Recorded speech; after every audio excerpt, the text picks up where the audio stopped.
Nuevamente, estamos ahora con el módulo, seguimos en el módulo 1. Dentro de este módulo tenemos el tema 5 que corresponde a la ley y el reglamento de áreas naturales protegidas. Este módulo en realidad es un módulo que lo debería dictar un abogado, pero creo que es mejor que lo dictemos desde el área técnica, porque cuando tengamos un problema legal evidentemente estaremos solicitando a los asesores legales para que nos ayuden en este proceso. Pero la idea es tener los conocimientos básicos, ¿no? Les comento que yo al inicio cuando empecé en áreas protegidas, alguien me dijo, mira Marcos, una de las cosas básicas que uno tiene que desarrollarse para la gestión de un área protegida, cuando uno empieza en el territorio, en este caso gestionando un área protegida, es, tú tienes que saber el marco legal, dónde caminas, y ese marco legal no necesitas un abogado, necesitas saber el marco legal tan básico que puedas entender cómo es que funcionan las áreas protegidas en ese marco legal. Después tienes que revisarte el plan director y después tienes que, otro tema que tienes que considerar es importante, el decreto supremo de creación del área protegida que te encargan y su plan maestro. Con eso tú te vas al territorio a gestionarlo, ¿ya? A planificarlo y después a gestionarlo, que es distinto, ¿no? Entonces vamos a hablar con el tema del marco legal. Este marco legal,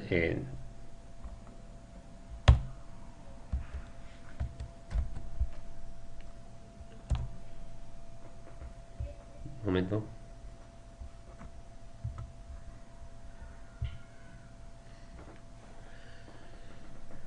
Como ustedes saben, el artículo 68 de la Constitución Política de Perú habla sobre el tema de los recursos naturales y en especial este tema de áreas protegidas. Entonces, hay una serie de decretos o de normas legales en las cuales se establecen y en las cuales vamos a ir avanzando, ¿no?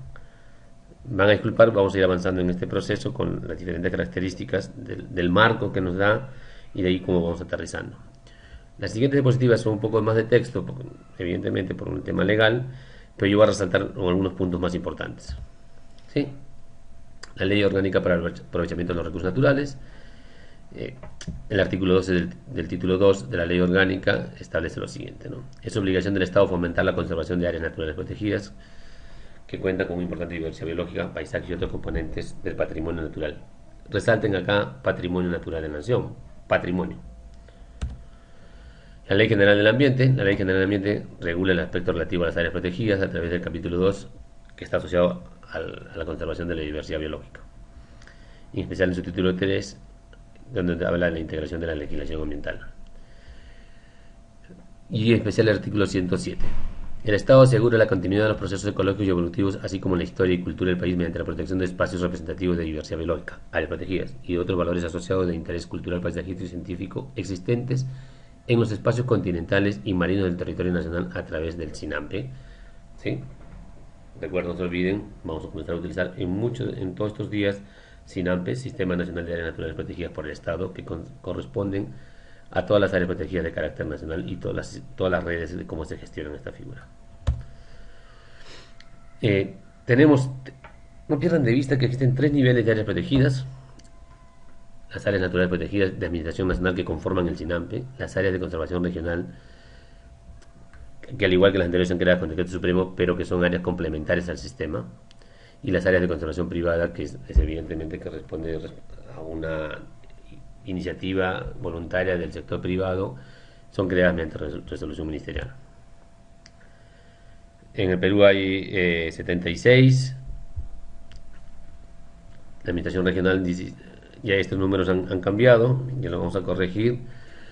Entonces son 21 a nivel regional y a nivel de ACPs o de administración privada son 131 áreas, ¿no? Hay que hacer unas precisiones en esta diapositiva. ¿Sí? Marca en el marco de la ley. No estoy yendo artículos por artículos. En el caso de la ley se habla de áreas de uso indirecto. Recuerden, en el capítulo 2 hablamos parques nacionales, santuarios nacionales. Esas categorías son de áreas de uso indirecto, no pierdan de vista. Parques nacionales, santuarios y los santuarios nacionales y santuarios históricos. Acá básicamente es la recreación y la investigación científica, salvo aquellos donde existan derechos preexistentes. No pierdan de vista. Los usos no permitidos es la extracción de recursos naturales, así como las modificaciones y transformaciones del ambiente. ¿Existen excepciones? Sí. Las excepciones son cuando existen modificaciones y transformaciones del ambiente natural, cuando sean útiles para la administración del área natural protegida o sean necesarias para el mantenimiento y la recuperación del ambiente natural. Esto es de manera excepcional. No pierdan de vista esta figura. Es muy pocos los casos en el caso peruano que hemos desarrollado estas figuras. A diferencia sí de la siguiente, que es el aprovechamiento de recursos naturales, que básicamente están asociadas al uso de los recursos naturales renovables, a excepción de los recursos forestales maderables, que no es posible, eso sí. Este uso de recursos se da siempre sobre hechos preexistentes, no pierdan de vista. Y en muchos de los casos es a pequeña escala y en muchos de los casos, reiteramos, es con motivo de subsistencia. ¿Sí? Por poblaciones tradicionales. Ojo, que esta actividad, y es una pregunta cuando quieran postular a un examen de áreas, a un cargo de áreas protegidas, siempre viene. Muchos de los casos, esta actividad se plantea en las áreas de uso indirecto y en realidad solo es posible si es que está establecida en el plan maestro. Y evidentemente si está en la zona permitida, ¿no? En las zonas de uso especial es posible el aprovechamiento de árboles caídos arrastrados. Este ejemplo que ponemos acá solo ocurre en el Parque Nacional de Manu, ¿no? ¿Ya? Donde ahí hay manejo, o sea, hay un uso forestal, pero producto de las troncas asociadas al arrastre del río, ¿no? Entonces, estas son las excepciones en las cuales se produce este uso de los recursos. Las áreas de uso directo, ya saben ustedes, a partir de la categoría 4, 5 y 6, y van desde los cotos de casas, las reservas comunales, las reservas nacionales, los refugios de vida silvestre y las reservas paisajísticas, en el caso de la legislación verana. Pero no pierdan de vista categorías de uso directo, categoría 4, categoría 5, categoría 6, incluyendo las áreas de conservación regional. La condición de ellas, salvo la categoría 4, pero la condición de ellas es que el aprovechamiento y extracción de los recursos naturales prioritariamente por las poblaciones locales. Es una condición que ellos que tienen en la mayoría de los casos. Las áreas protegidas, su primer actor beneficiado de la conservación deben ser las poblaciones locales. ¿Cuáles son los usos no permitidos? De igual forma, no existe el uso forestal maderable en áreas protegidas, no pierdan de vista eso. ¿Existen excepciones? Sí.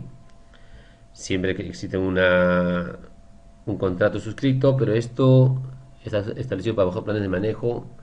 De mi experiencia, esto se da solo en Cotahuasi, Noryauyos, Sonchugamba y Huascarán.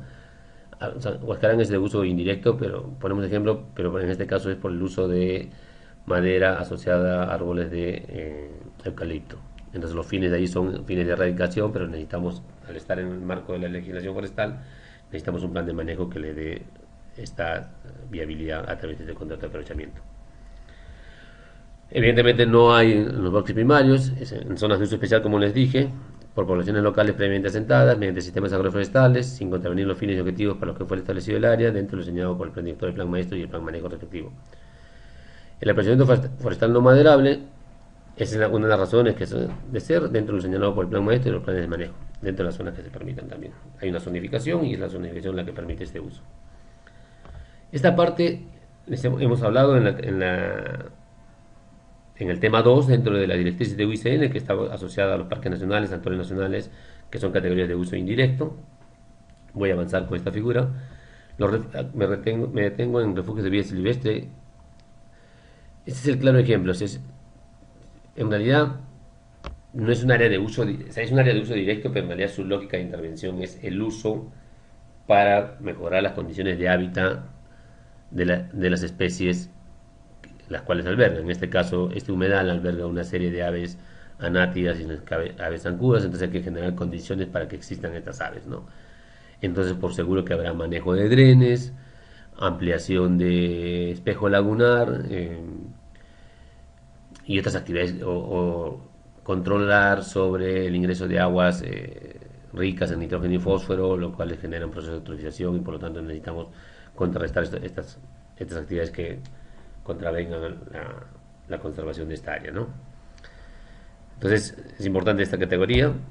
Las reservas paisajísticas, Perú es un emblema en estas categorías de paisaje cultural. En su momento vamos a tener algunas características más desarrolladas con la ley de patrimonio cultural asociadas a los paisajes culturales, por seguro que porque van a tener la misma lógica. Las reservas comunales, a diferencia, ya les hice una consulta, con las reservas nacionales van a tener que comenzar a revisar, pero las reservas comunales y las reservas nacionales tienen una diferencia propiamente. Las reservas nacionales siempre responden a representativa biológica, las reservas comunales responden a la necesidad de las comunidades. Y de paso también suman representatividad biológica, ¿no? Pero tengan en cuenta esta figura. Los bosques de protección es un tema importante en el sistema de áreas protegidas porque no pierdan de vista que el sector forestal siempre reclama estos bosques de protección. Esta categoría está dentro de la legislación forestal y en muchos casos esta categoría no necesariamente está cumpliendo los objetivos por los cuales tenemos. Es más, uno de los mayores problemas que tenemos dentro de la gestión de áreas protegidas son los bosques de protección porque hemos tenido serios problemas de invasiones, ¿no? Los cotos de caza es un modelo muy interesante. Funciona de los dos que tenemos en el Perú, si no me equivoco, son Chugamba y Coto de Caza del Angolo. El Coto de Caza del Angolo es un modelo no solo para Perú, sino un modelo para Latinoamérica. En el manejo, como con academia, se establecen las cuotas de caza de venado. eh, y ustedes pueden ver parte de este coto de caza gestionado por el Estado y gestionado con el contrato de administración. Es interesante porque la actividad de caza le está generando los recursos suficientes para la administración de esta área protegida. Es un modelo a repensar, más allá de lo carismático que son las especies, pero vean en el sentido de las oportunidades que tenemos para cerrar las brechas de gestión de esta área protegida. Las zonas reservadas son categorías transitorias.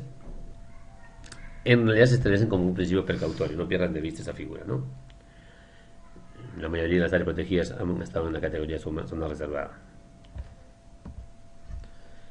Los documentos de planificación que están en el marco de la ley, tenemos el plan director. El plan director es un plan estratégico multisectorial. ¿Por qué? Porque se aprueba con DS, ¿no? Es a 10 años y da la orientación para la gestión efectiva de las áreas protegidas. El plan maestro es el documento de gestión de territorio, pero de un área protegida.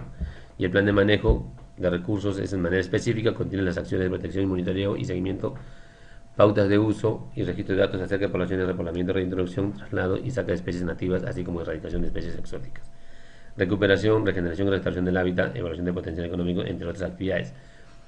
Este instrumento es básico para el aprovechamiento de los recursos naturales. En muchos de los casos jugamos un rol de promoción sobre el tema del plan de manejo, ¿no?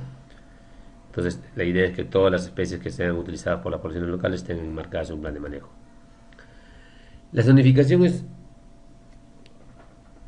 en teoría, si ustedes se fijan, el ordenamiento territorial basado en una zonificación económica ecológica es uno de los primeros ejercicios de zonificación, o los primeros como el país trata de ordenar el territorio, pero en realidad una de las primeras figuras de ordenamiento del territorio son las unidades de conservación, que son las áreas protegidas. Pero incluso con la UICN se establecen que estas unidades de conservación tienen que tener un ordenamiento del territorio en el sentido de regular la intensidad del uso o de regular los valores de conservación. En teoría, uno tendría en protección estricta, tendría el mayor valor de conservación, el cual es el más delicado o frágil. Y uno en aprovechamiento es aquel valor de conservación que evidentemente está ahí, pero que requiere condiciones, tiene oportunidades para manejarse o requiere condiciones de manejo para que su existencia. ¿Sí? Zona de recuperación está asociada a la zona de restauración, la zona de uso especial también está asociada, ahí no a recuperación, pero es una zona de condición en la cual están. El claro ejemplo de una zona de uso especial es un centro poblado dentro de un área protegida. El ecosistema fue transformado totalmente. El CERNAN y la institucionalidad sobre áreas protegidas. Yo sí creo que acá hay dos temas importantes. Uno que es marcado con el decreto legislativo 1013 que se crea el CERNAN, al igual que se crea el Ministerio del Ambiente.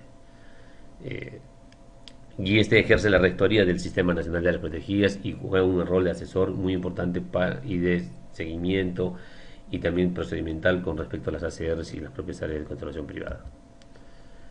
Entonces es un organismo público técnico especializado, es producto de la fusión de lo que anteriormente estaba asociado a la Intendencia de Áreas Naturales Protegidas dentro del INRENA.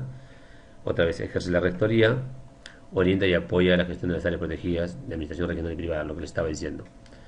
Y uno de los temas más importantes que se logró con el Decreto Supremo 03-2011 es la opinión técnica previa vinculante. En dos momentos, uno asociado a la compatibilidad y uno asociado al instrumento de gestión ambiental. No pierdan de vista esa figura porque eso le da una fortaleza muy, muy fuerte al sistema asociado a las áreas protegidas y su zona de amortiguamiento. ¿Sí? Porque tenemos una condición de mandato al respecto de la opinión técnica vinculante. O sea, vinculante en el sentido de que si la opinión es negativa, el desarrollo del proyecto no es posible. ¿Qué se entiende? Recuerden la primera condición, el concepto que se entiende por patrimonio. ¿no? Entonces es la riqueza principalmente natural que se encuentra comprendida al interior.